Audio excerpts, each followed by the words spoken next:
Welcome back to the channel, guys and gals. So, last night we had a little bit of rambling and we ran a Menards F7 train. This is called the train set. Now, it was not my best video. I promise you that was just complete fun video. Had a lot of great time doing that video. What y'all didn't see was the F7 pulling the 1950s cars by themselves. That was actually really cool to see because it was kind of really taking it back, but it was cool. And it would have been nicer if I had the other two cars that were there or back here that I might be able to reassemble. I don't know yet. But it'd be cool to see the other two with it as well being painted in that paint scheme and strapped the same way. Something I might be looking into a little bit later. So we'll just go over it at that point. Right now, the set that you saw last night was this one right here. Menards electric train set. Now, I didn't do a really good review on it last night. And a lot of that was because we were just having fun with the video. A lot of fun. It was, great. I enjoyed it. And it was something I had not done in a long time, just to have fun with one of the videos. So yes, did it come out badly? Yeah, I'd say so. Kind of like everything else we do here, we just throw it, we just go with the wind. There's no extra cameras or lights or anything else. We just go with it, right? And yes, that was actually fun doing it in the truck. I would have much rather preferred to do it on the trailer. However, I need a bigger extension cord to do that. So here we go. Now this is the Menards F7. I think some people call it F3, but it's really not. It's more like an F7. Came in the box. It has this nice little package over it, along with the caboose. We saw that. Very, very super stoked about that and how well this turned out. And I will tell you right now, this locomotive is a monster. I know it will not outpull my E60, but for being what it is and price point, it's a pulling monster. If Dave Griffin can get 21 cars behind it, 20 cars plus a caboose, and he's done other torture tests with it, and it's pulling it, it's a monster. I want to see what this thing can do now with a bunch of scale cars behind it, like the F&M excursion train. So let's take a look at this thing right here real quick. So this is the F7. As most people have complained about the chrome. I'm not a big fan of the chrome being on a model like this, but overall, it's not a bad look. It really separates it. Now, a lot of people have also said it's not in scale length with the 2343s. No, it's not. I can understand why Menards did that. Now, if they produce this off a true scale, then yes, this is correct. Okay. Yes, these F7s are not as big as our modern day diesels, as long or as tall. Okay, but what they did was make it to a correct true scale. We have the tab couplers right here, where you can lock it, unlock it, like that. That is really cool, the fact the way they do that. That Menards does that. We have the rollers right here and rollers right here. I was actually really surprised for the little wall mount power pack that came with this, just how well it handled that, along with the extra lights and the pulling power. It didn't seem to bother it. As far as detail wise, it is not highly detailed, not much like your high-end models. We got porthole windows in here. This one actually came out, and I've heard a lot of people complain about this, about overspray or not being crisp lines. I'm going to say I'm probably one of the lucky ones. The lines on this are very crisp. There's no overspray. Very, very happy about that. Crew figures up here in the cab. doesn't have all the extra little detail stuff, but those things that you can add later on if you wanted to. Has the on-off switch right here for your sound, so you can run silent if you want. Smoke holes. This is something I wanted to talk about. The smoke holes in this thing are fake, okay? If you put fluid down in here, you're going on top of the board, which means you're going to be shorting this locomotive out. The last thing you want to do, okay? If you happen to pick one of these up, say off of eBay at a train show, something like that, but they tell you the board is fried, change your board out. Put an ERR board in there. That can be done. I found a video on YouTube as well where a guy modified his and actually has smoke coming out of his. In fact, it's like a 10 or 15 minute video, but he shows how to do it. It's pretty straightforward putting it in. Lighting. Very intense light right here. I know it's not prototypical. It should be a cooler blue or even like an amber color. However, modern day versus old school, that's okay. The 3945 here on the back, or right here in the front, they light up pretty good. Now, this is not the beta. I don't know if this is truly the beta unit or not for these starter sets. I don't believe it is because I did not have the 39, it looks like a dot, as Dave Griffin would say, 4 or 5. This did not have that. So maybe they did something on the inside to fix that issue. We got chrome horns up here. Very low to the roof. That is fine.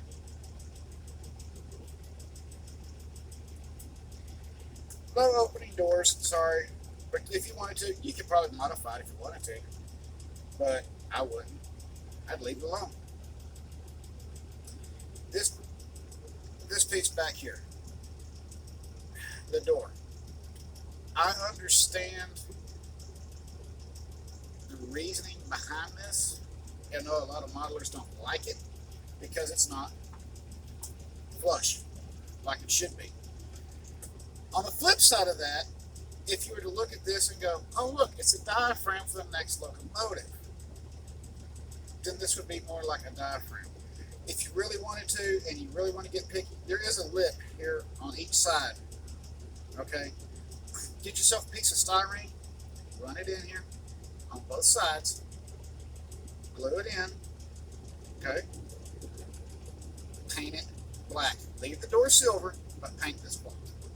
This will give you the look of the bellow or the diaphragm. I know y'all hear me say bellow a lot. Depending on who you order from, they'll either say diaphragms or bellows on the shipping package. Some people call it bellows, and some people call it diaphragms.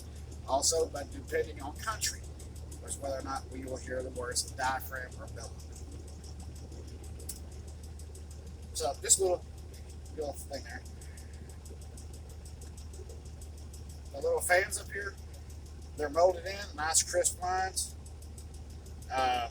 It would be nice to see Menards come up with a Golden Gate version or even a high-end version to this locomotive where these actually spin or at least open with a fan blade in there. I think that'd be kind of cool.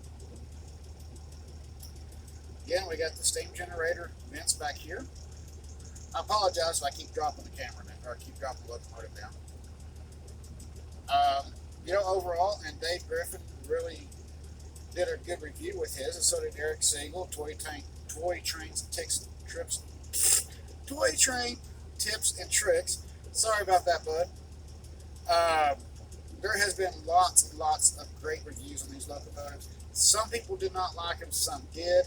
Some said for price point, they're perfect. My only gripe that I had with this is I wish that they would have put a second switch down here that would allow you to either run from the remote that they send or track power. And I know one of the versions they did do that on, but I don't know why they quit doing it. I think they kind of went more on the whole, what most people are doing.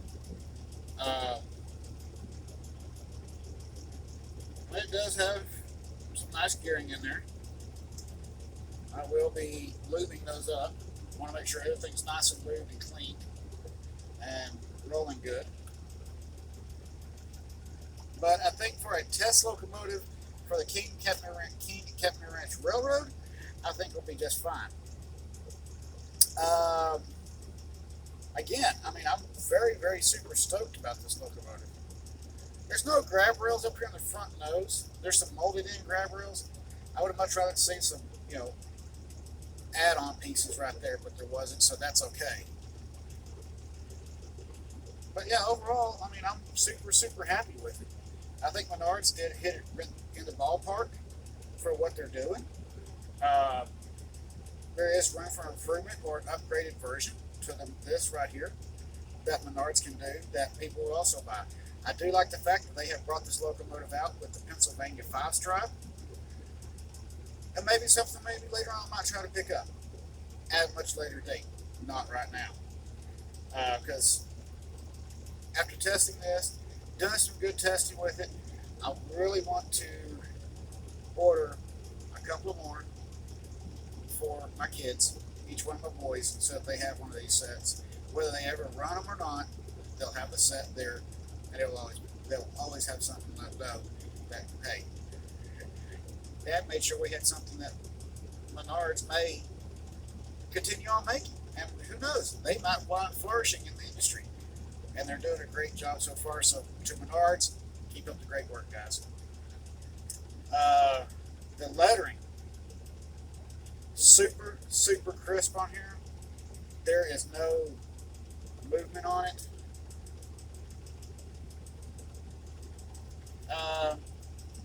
No, the red on here.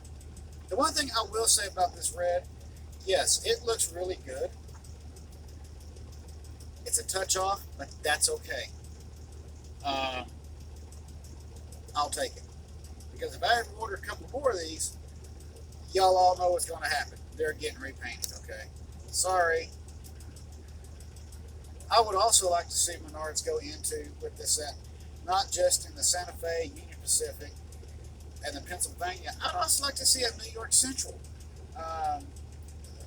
New Hampshire, a lot of different railroads, and give a bigger market for these locomotives, because these are some beautiful locomotives. For the price point and a collector standpoint, beautiful locomotive. Again, I'd like to see more models out there. Southern Pacific, even fantasy paint scheme, Burlington Northern Santa Fe. What we got now? Canadian Pacific, Kansas City. I'd love to see it. Okay. Canadian Pacific. We've seen it on the video on their final spike tour with the steam locomotive. So, yes, I would definitely like to see a lot of different road names and numbers out there. But at the same time, I really wish they would not take away from the fact knowing there are other railroads around the world that do have these. Much like the NDM, F&M, FCP, Baja, California, Sonora, Baja, California. You name it. I mean, you got Canadian Pacific, Canadian National. On down, you got some of these locomotives even running in Brazil. Okay, I would love to see all this because this is a very iconic locomotive. Lengthwise, it is still longer than the 2343 or the 2355s,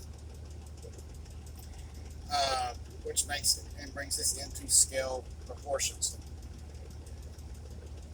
I'd like to see them make a B unit for it, so you can at least go an AB or an ABBA if you wanted to, and maybe find a way to tether this locomotive with one towards the rear or something, or whatever. There's got to be a way. I'm pretty sure it can be done. We just have to figure out eventually how to do it. Maybe sometime this year or next year, I'll pick up a B unit for this locomotive. I know people said they didn't have a B unit. I know that, but I like an ABBA or an ABA or an AB. One locomotive carrying a passenger train just does not look right, okay? I know, that's a Texan thinking, okay?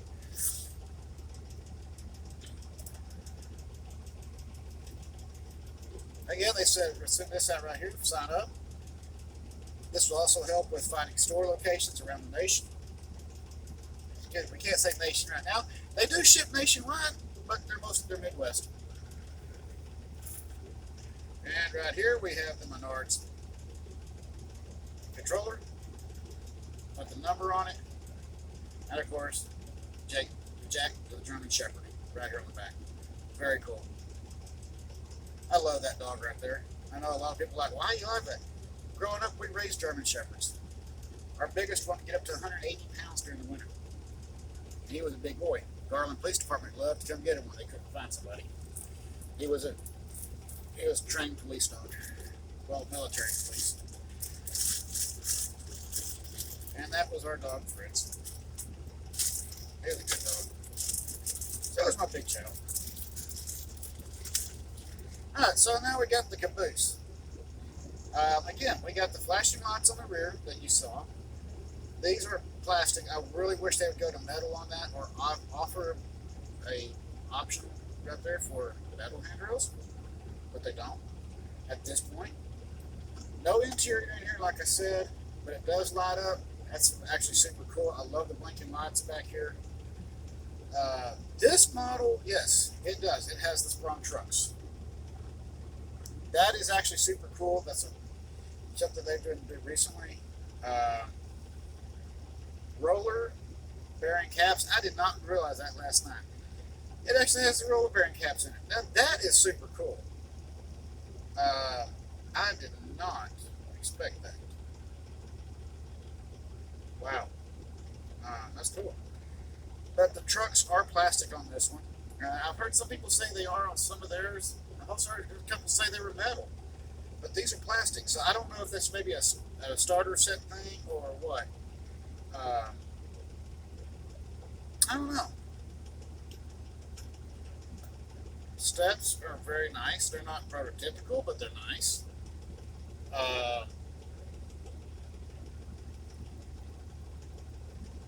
One thing I did notice, the coupler. Look at this. It actually swings over. The coupler by itself. That's super cool. I know that does help negotiate tighter curves. But just to see that Menards went that far with one of these, can't beat it. A lot of molded in details. A little smokestack here, little stuff here. Scale. Well, I gotta do some research on a bay window caboose, which I'll get back with y'all on that, to see how close they actually got this caboose to the scale size. Because that's just amazing. The bottom of this thing is plastic. I'm guessing, excuse me, I'm going to guess that there are probably two different versions to this as far as how they're produced, like one for a starter set that mostly plastic, like you see here, to keep the price down, and the one that you can order that probably has the metal. I'm guessing. Now, I'm not for sure on that because I've seen too many different videos where they're saying this is metal, this is metal, mine's plastic, and, well, metal and plastic trucks. So, there again, I don't know if they're doing two different styles or not. Now, as far as scale width, let's take a look here.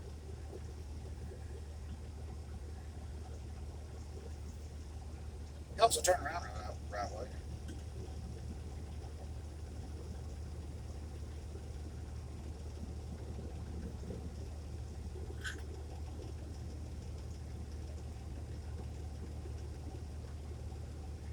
Okay, outside to outside on this right here is 2.5 inches. They shrank the body itself. Now the body itself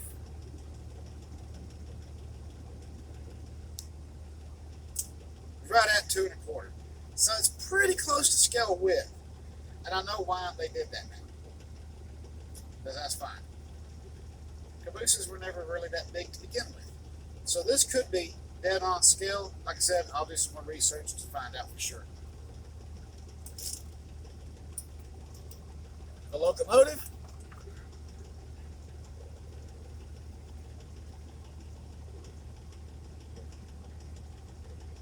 Dead on 2.5 inches. I will do some more research on that to actually find the length on it, and I will measure that out to see how close it is to actual scale length. It is longer. I believe Eric Siegel said they were actually scale length and scale height, which is very cool to see Menards do that. I'm going to end this video here, guys and gals. I hope y'all enjoyed it, seeing this and actually getting a better review of it as far as just from out of the package. We will do some more running with it, and just kind of do some more stuff with it, keep doing some testing with it as far as here on the truck and what it can pull. And who knows, maybe next year you might see that same locomotive and an E60 at the Great American Truck Show in North Carolina on the back of this truck. We will see what happens. As always, please keep the shiny side up. If you liked what you heard and saw tonight, please hit like and subscribe, drop some comments. Let's have a good time here on this channel and keep rocking and rolling. I will see y'all on the next video. Y'all have a wonderful evening and a great week.